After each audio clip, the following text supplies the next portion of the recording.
Good morning, friends. We are going to continue the chapter on probability. Yesterday we did what is probability.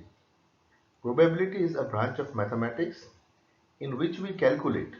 Yes, it's not actually a branch, it's a subject in mathematics in which we calculate the chances of an event occurring. Yes, what is an event? Event is a part of a random experiment. What is a random experiment? A random experiment is an experiment in which we know the possible outcomes but don't know which outcome will occur. For example, when we toss a coin, we know the outcomes can be head or tails, but we don't know whether it will be heads or tails. When we roll a die, the possible outcomes are 1, 2, 3, 4, 5 and 6, but we don't know which number will appear on the upper surface of the die. So such an experiment is called a random experiment. And 1, 2, 3, 4, 5 and 6 are events. So we have to decide which event will occur. Yes, so the first time in the 9th standard we are going to take the experimental approach to probability. Now what is the meaning of experimental approach?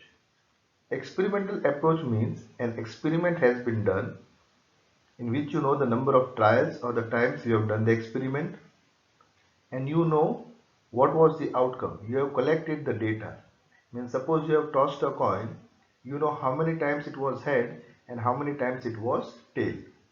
Based on the data, we predict the future chances of an event occurring.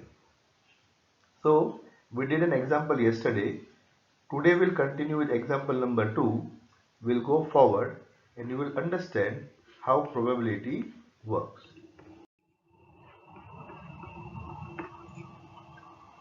So here we have an example 2. The percentage of marks obtained by a student in the monthly unit tests are given below. So you can count the number of unit tests taken. There are 5 unit tests taken and the percentage in the first test was 58, in the second was 74, in the third was 76, fourth is 62 and fifth is 85. So the data you can see, the lowest percentage the child has got is 58 and the highest he's got is 85. So we now know a little about the child. Yes, these are his test scores. Now we want to predict, see the future. What is the probability that the student gets at least 60% marks in the next test? Now based on this data, we'll try to find the probability. Or the second one, marks between 70% and 80%. Or 75% marks or above. And the fourth case, less than 65% marks. So what will we do now is find the probability in each case one by one for the same question. So first of all, we see the total number of tests held or total number of trials. We have got 5 because there are 5 tests. Now in the first case, we want to find out what is the probability he gets at least 60% marks. So out of the 5 tests, in how many he got at least 60%? Now at least 60% means the least, the lowest he can get is 60. He can get more than 60, but not less than 60. The least he's got is 60. So you can see in this test it is more than 60, 74. In this test he got more than 60. This is also more than 60 and this is also more than 60. So in 4 tests out of the 5 tests, he got more than 60. So the probability of getting more than 60% marks is 4 out of 5. Why 4 out of 5? Because in 4 tests, he got marks more than at least 60%, means 60 or more than 60. So the probability of getting 60% marks is 0.8. You see, this is a very high probability. 0.8 means out of 1, it is almost 80% chances. There is a 80% chance that the child will score at least 60% marks, means 60% or more than 60%. Let us move on to the next case. He scores marks between 70 and 80%. Count. Here he's got 74 and here he's got 76. In 2 cases, he got marks more than 70% but less than 80%. So how many were the total trials? there were 5 total trials, and out of that, in 2 he got more than 70 and less than 80. So the probability of getting between 70 and 80% is 2 out of 5 or 0.4. Okay? Then we move to the third case, that he gets 75% or above. Now he got more than 75 in 2 cases. And you see, out of 5 cases, in 2 cases he got 75% or above.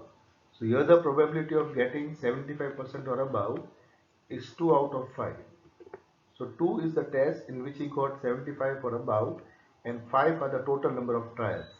So yesterday we did the formula of probability. It is number of times the event has occurred upon total number of trials. So here we have got the answer 0.4. I hope this is very clear to you how to find the probability from the data given to us.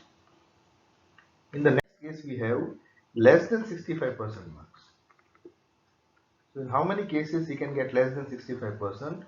So here there are 1, 58 and another one 62. In 2 cases he gets marks less than 65%.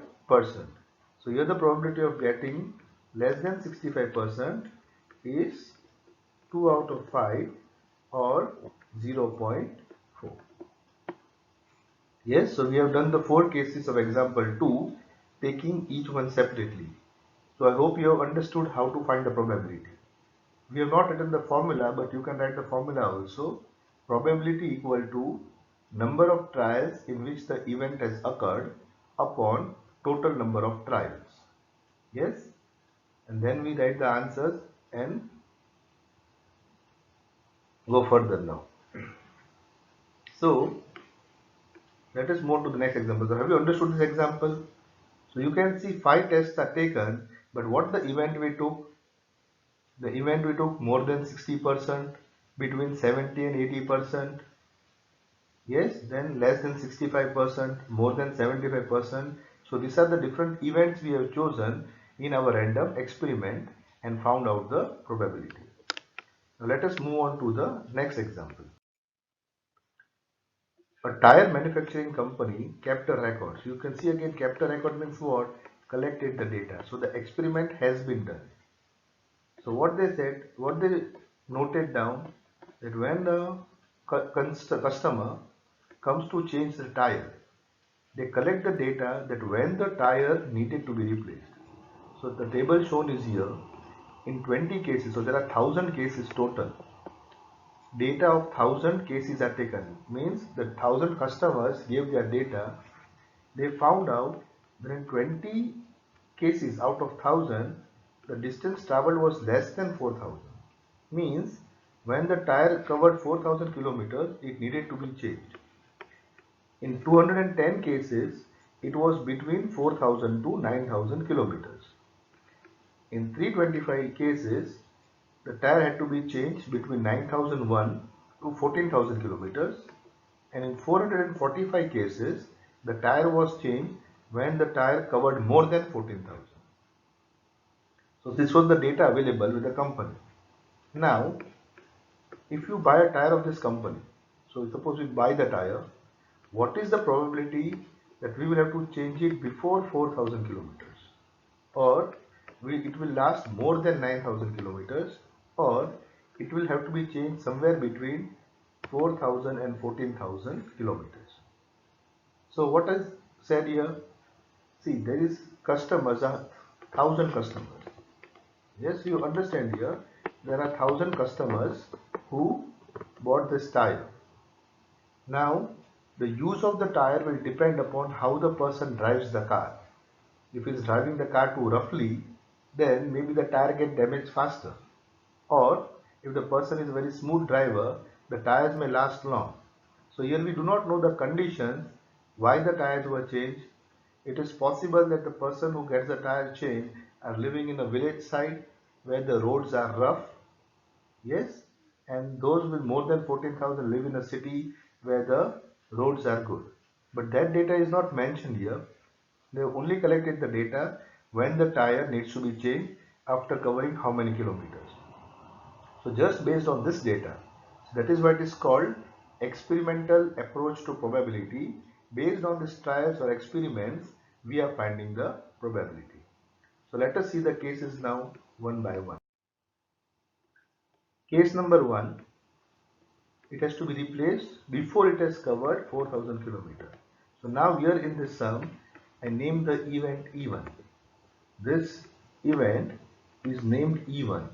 E1 is the event that it will be need to be replaced before it has covered 4000 kilometers. So probability of the event E1, this is how it is written, P into bracket E1. P into bracket E1 means probability of event 1. So I have named here what is the event 1. Event 1 means less than 4000 kilometers.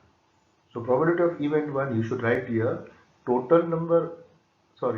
number of times the event has occurred upon total number of trials. So less than 4000, how many times it has occurred? 20 times out of 1000.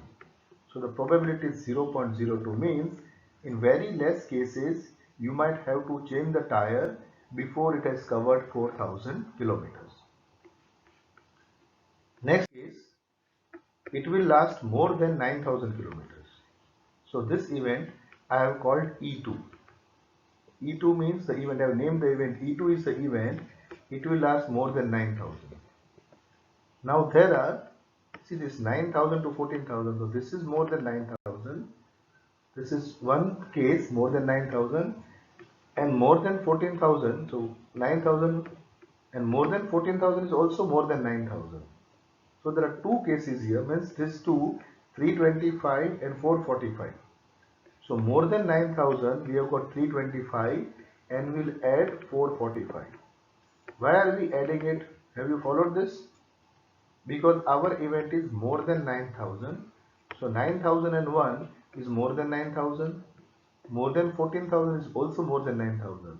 So the total number of times this event has occurred is 325 plus 445 is 770. So out of this 1000 cases, in 770 times the tire has lasted more than 9000 kilometers. So the probability of event E2 occurring, is 770 upon 1000 is 0.77. So this probability is high. So when you buy a tire, there are chances that your tire will cover more than 9000 kilometers before it needs to be replaced. Let us move on to the third case here. It has to be replaced between 4000 and 14,000. Yes, so that I have named as my event E3. Event E3 I have taken that it requires the replacement between 4000 and 14,000. Between means it has to cover distance more than 4000 but less than 14,000. So you can see this is less than 4000. This is 4000 to 9000 means it is more than 4000. And 9000 to 14,000 means less than 14,000. So 210 events plus 325 events, the distance covered was between 4000 to 14,000. So we first add them, 210 plus 325 is 535. Yes? So the event, so this is E3, sorry. The event E3, probability of event E3 occurring is 535 upon 1000 or 0.535. So 0.535 is almost 50%. You can see, so there is a 50% chance that you will have to change your tire between 4000 to 14,000 kilometers. So again, this is an experimental approach where the data has been collected and you have to find the probability based on the data given to you. Now we move on to the next example. Here the data is not given. Okay, this is a different type of sums. You must have noticed what is given: the probabilities of getting a grade, a B grade, a C grade or a D grade. So a student, we talk about a particular student here, any student I do not know, but a student, the chances of him getting an A grade are 0.35, getting a B grade is 0.25. Getting a C grade is 0.35. And getting a D grade is 0.05. Means the child is quite a bright child. Getting a D grade is very, very less probability. Okay, so we are given probabilities this time. We are not given the data, we are given the probability of getting A directly. So what is the chance is getting a A grade is given, the chance is 0.35 or 35%. Chance of getting a B is 25%. Chance of getting a C is also 35%, and chance of getting a D is 0.05%, that is 5%. Okay, the probabilities are given. But what is an event now? So I do not have to find the probability of getting a, getting a B, getting a C or getting a D. It is already given to us. We have to find out the probability that he gets at most C grade. What does at most C grade mean? At most C grade means the highest grade he can get is C. Means he gets C or below C. So what comes below C grade? Comes the D grade. So at most C means the maximum, most means maximum. So the maximum grade the child can get is a C grade. So he can get a C grade or something below the C grade. So something below the C grade is the D grade. So we have to find out what is the chance. At most C means either C or D. So what we have done here, we have called E1 as the probability of getting A grade. So probability of E1 was how much? 0.35. Okay, I have written getting a A grade is the event E1. So probability of E1 we saw was 0.25. Getting a B grade is event I called E2. So probability of E2 is 0.25. Getting a C grade, yes, I have called it E3. So probably getting a C grade is again 0.35, and E4 is getting a D grade is 0.05. Now like I said, in this case, getting a C grade, at most a C grade, means C grade or below the C grade comes the D grade. So getting the most C grade means he could also get a D grade. So at most C, the probability of at most C. Now look here, here I have not written E1, E2, E3, E4. I have not written anything. Why? Because my event here at most C is neither E1 nor E2 nor E3 nor E4. I can call it E5, a new event I can call E5. I can call it E5 or E6, but not E1, E2, E3, E4. Because E1 is getting an A grade, E2 is getting a B grade, E3 is getting a C grade, and E4 is getting a D grade.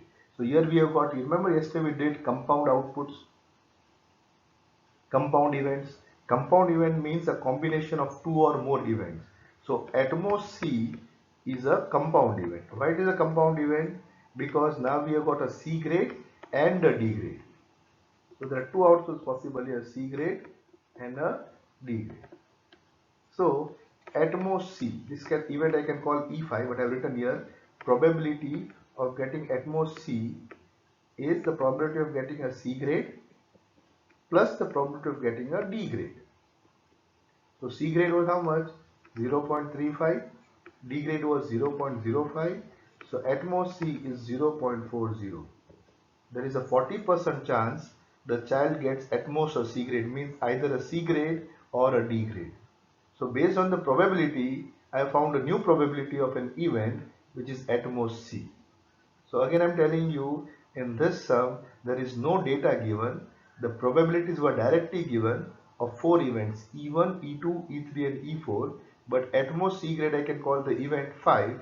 So the event 5, I found out the probability from the existing probabilities. So try to understand this sum. Now the next is at least C grade. Now at least C grade means a minimum of C grade. A minimum of C grade means he can get a C grade or higher than C grade. So which are the grades higher than C grade? A B grade or a grade is higher than a C grade. So this new event I can call E6, that is at least C, is a C grade or a B grade or a grade. So the probability of getting at least C is adding the probability of getting a grade, that is P of E1, adding a B grade, that is P of E2, and adding the C grade, the probability of E3. So when we add all these three, we get 0.95. You can see here, at least a C grade is 0.95. So this student is at least this much bright that he will not fail at all. The chances of him failing are very less. 0.95 means 95% chances he will at least score a C and he will pass the exam. So again I bring your attention that this sum is a different sum. Here the data is not mentioned. The probabilities of 4 events are given. Yes, we named it 4 events, E1, E2, E3 and E4, and we found out an event E5 and an event E6 combining 1, 2, 3 and 4 in different ways. So now you can even think of many other events based on this. Okay, let us see one more example. The record of a weather station shows that out of the past 250 consecutive days, its weather forecast was correct 175 times. So here there are only two possibilities. What are the two possibilities? Either the record is correct, the forecast is correct, or the forecast is incorrect. Okay, either it is right or it is wrong. Now the total number of trials are 250. And out of 250, 175 times it was correct. Now here remember there are only two outputs, correct or incorrect. We have to find the probability that on a given day it was correct. So what are the chances of it being correct? So total trial was 250, correct forecast was 175. So the probability of the correct forecast is 175 upon 250 or 0.7. Means the probability of getting the forecast correct is 70%. So remember we always predict the forecast. Now in the news there was a forecast that the cyclone will come between the dates 1st and 4th, and then they predicted it will come on the 3rd of June, but it came on the 1st of June because weather forecast always forecast, they predict. They find the chances when it will come, they can never say for sure when it will come.